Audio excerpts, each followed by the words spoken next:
They called him Elagabalus, but Rome remembered him by another name, the beast in a crown. In the year 220 AD, a 14-year-old boy was crowned emperor of the most powerful empire on earth. Within 4 years, he was assassinated, his corpse dragged through the streets, and his name struck from every stone, scroll, and statue. It was not because he lost a war, not because of treason or betrayal, but because of what he did to Rome itself. They say he turned the empire into a brothel, married men in the open, slaughtered children in blood rituals, and tried to merge himself with a god. But the question remains, was he a monster, or simply the mirror of a monstrous empire? The boy who would become Elagabalus was born under the desert sun of Emesa, far from the marbled colonnades of Rome. His birth name was Varius Avitus Bassianus. His mother, Julia Soaemius, was a high-born priestess. But it was his grandmother, Julia Mesa, who held real power, sister to the previous empress, and a woman who whispered empires into existence. From his earliest days, the boy was not raised as a citizen, nor even a prince. He was raised as a god. In Emesa stood a strange black stone, sacred, uncarved, older than memory. It was the embodiment of Elagabal, the sun deity of Syria, and young Bassianus, barely 10, was made its high priest. He wore robes of gold and crimson.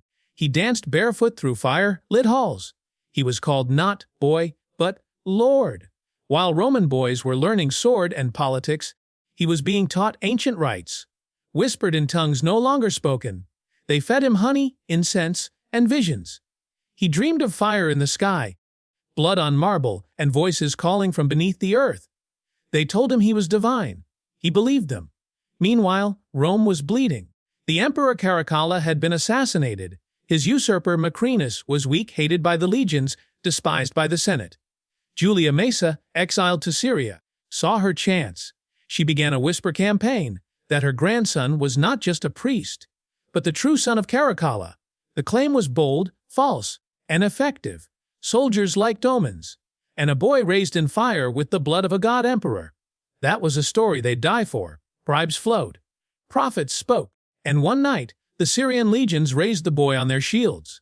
Elagabalus was born. He was just 14.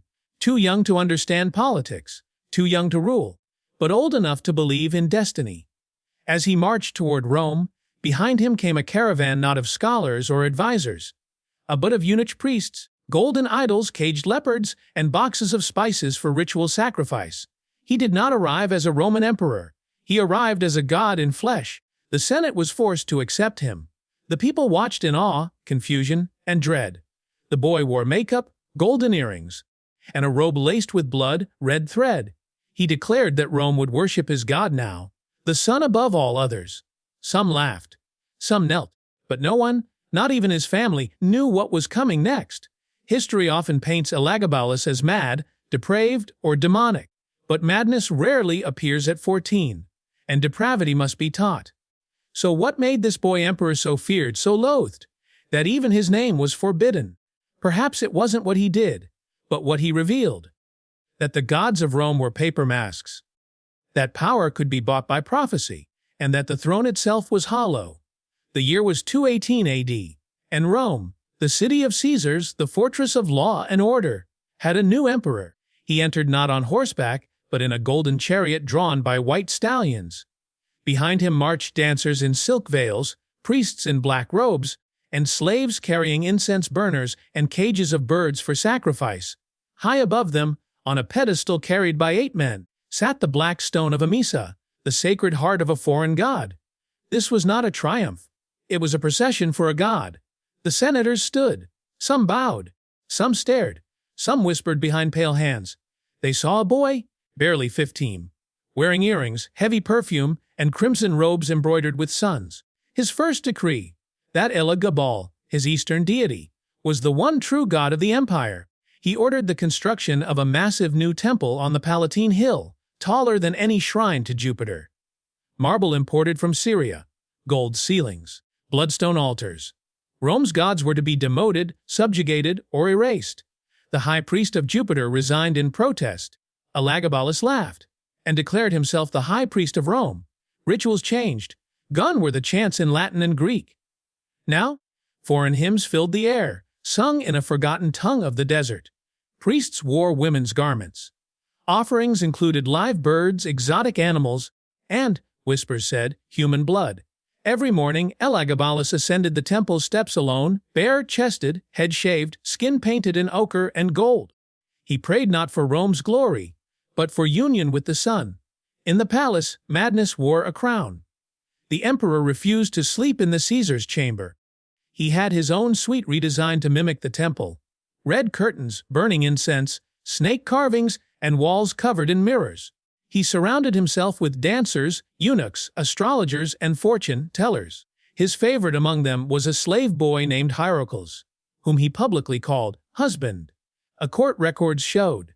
Elagabalus referred to himself as the Empress, demanded to be addressed as lady, and often wore bridal gowns at imperial banquets. He even staged a wedding, with himself as the bride, to a charioteer. The Senate was stunned. The army grumbled. But no one dared defy the sun. Rome was watching, not cheering, not rioting, just watching. They saw their emperor dine with sorcerers. They saw him dance through the forum at midnight. They saw temple priests carry jars of blood through the streets. But no one knew whose. Taxes rose. Grain grew scarce. Elagabalus ordered golden coins to bear his god's image, not his own.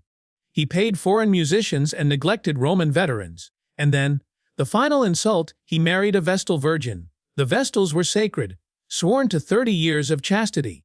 Breaking that vow meant death, buried alive in a sealed tomb. But Elagabalus declared it a divine union. He said the sun was marrying the flame. Rome gasped. The Senate panicked. But the emperor smiled. He believed he was fusing East and West, flesh and God, Rome and heaven. But what the people saw was a boy tyrant lost in delusion. A priest, king playing God. In just 1 year, Elagabalus had declared a new religion, rewritten imperial rituals, and broken every sacred oath the Romans held dear. But Rome is not moved by passion. It waits, it watches, and when the knife comes, it strikes from the shadows. By the 2nd year of his reign, Elagabalus no longer ruled Rome. He performed it. He believed himself more than emperor. He believed himself divine. And gods, as he understood, did not dine in silence or rule in modesty. So he turned the palace into a stage. And every night was a feast. Guests arrived cloaked in silk and fear. Senators, generals, and foreign envoys. None dared decline his invitations. They were ushered past golden statues of faceless gods and columns wrapped in dyed peacock feathers. Inside, they found a hall with no ceiling. Just sheets of colored glass, filtering the moon into bleeding reds and sunless purples. The air smelled of perfume, rot, and incense. At the head of the marble table sat Elagabalus, painted, perfumed, crowned in jewels. Sometimes dressed as a bride, sometimes naked, draped only in gold chains, always watching, always smiling. There were no political speeches, no state discussions. Instead, there were performances. Naked dancers from India, boys covered in honey, chasing bees. Fountains that spurted rosewater, and servants trained to cry on command. One night, Elagabalus released hundreds of wild animals into the banquet hall. Panthers, leopards, snakes. The guests screamed, tables overturned. He laughed, sipping wine dyed with crushed opals. On another, he served meat shaped like human limbs, sculpted, cooked, and dressed in silk wrappings. Some say it was an illusion. Others whispered it was not. Beyond the banquets, there was a smaller chamber, sealed by black curtains. He called it the Chamber of Initiation. Only select guests were allowed. Inside, mirrors covered every surface. A circular bed of white fur rested in the center, surrounded by bowls of strange oils, powders, and sharpened obsidian. There, Elagabalus is said to have blessed his favorites. Through flesh, through pain, through ceremony. Records from palace scribes were vague, deliberately. But one wrote, "I do not know what I saw, only that I can no longer sleep. And when I pray, I no longer hear God." Outside the palace walls, Rome shifted. Temples of Jupiter stood empty. Merchants complained of strange taxes paid in spices and gold dust. Veterans went unpaid while eunuchs were gifted marble villas. And rumors spread of infant sacrifices, of priests from the east taking over court, of an emperor who wanted to become a woman. And then came the letters.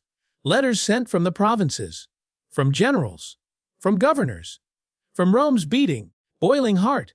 They did not call for rebellion yet, but they all ended the same. What does the Senate intend to do about him?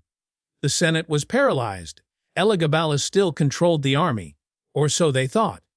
Julia Maesa, the emperor's grandmother, still pulled strings behind curtains. But even she had begun to doubt. Her daughter, Elagabalus's mother, worshipped him as a god, but Maesa was watching Rome, and Rome was waiting.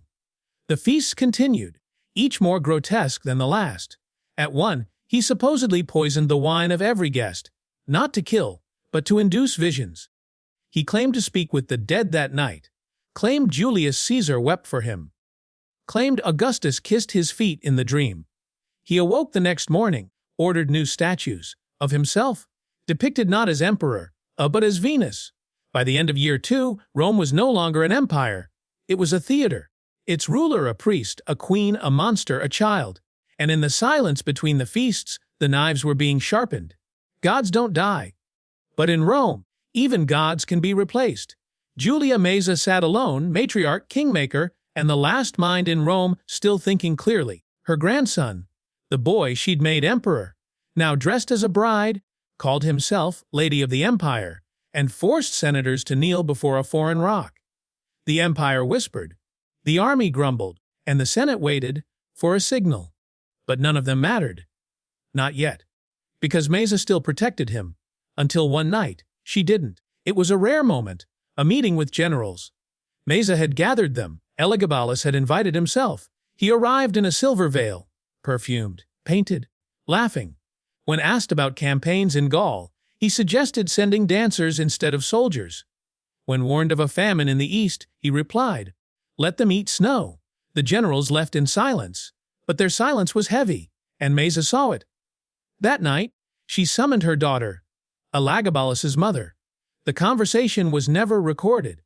But the next morning, she ordered portraits painted of a different boy. His name was Severus Alexander, 13. Obedient. Roman, he was Elagabalus's cousin, and everything the emperor was not. Disciplined, controlled, devoted to Roman gods, and most importantly, he could be controlled.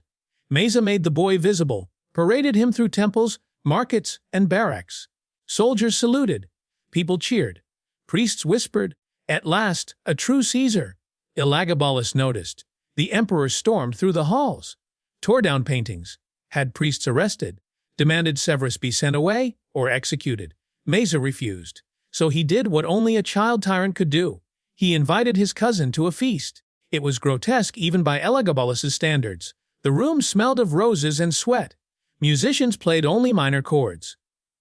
The food was shaped like hearts. He toasted Severus with wine laced in something thick and sweet, and said, you are like a little brother to me. I would never let Rome take you from me. Ever. Severus did not reply, but Maesa did. She stood, looked at her grandson, her god emperor, and for the first time she saw only a boy in costume. Rumors spread fast. That Elagabalus planned to assassinate Severus, that he wanted to wed a new god, that he'd ordered the execution of senators who refused to worship the Black Stone. The army had enough. One night, the Praetorian Guard, his own elite bodyguards, surrounded the temple, but not to protect him. They were there for her. Julia Maesa met them at the steps. She carried a scroll. It bore the Senate seal, and Severus Alexander's new title Caesar. It was not an assassination, it was a transition. But Elagabalus did not accept transitions. He fled, with his mother, with gold, with idols. He ran to the barracks, banged on the gates, demanded to be let in. The soldiers inside didn't open the doors. They opened their spears. The boy god screamed, begged, cursed.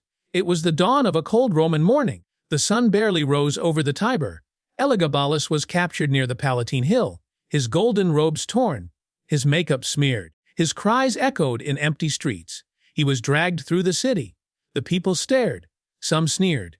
Others averted their eyes. His enemies carved his face into statues of mockery. His name was struck from every monument, and his body was dumped in the river like refuse. But in death, Elagabalus found a new kind of immortality. Centuries later, painters would depict him as an androgynous god. Poets would write dark verses about his forbidden love. and historians would debate the meaning of his reign. Was he a madman, a heretic, or a misunderstood boy trapped in a cruel empire? The truth is lost in time, but one thing remains certain: Elagabalus challenged everything Rome believed, and for that they erased him. History buried him, but some names refuse to stay dead. Today we remember the boy emperor as a monster, a deviant, a blasphemer, a mistake. But who wrote those words? Nearly every account we have of Elagabalus was written by his enemies, by senators who despised his religion and his style. They erased the parts that didn't fit their stories. Modern scholars ask, was he really the monster history claimed? Or was he a victim of politics, religion, and fear? His reign invites us to question, what is power? What is identity? And how do we remember those who challenge the norms? Elagabalus was erased, but his story, wild, strange, and forbidden, lives on.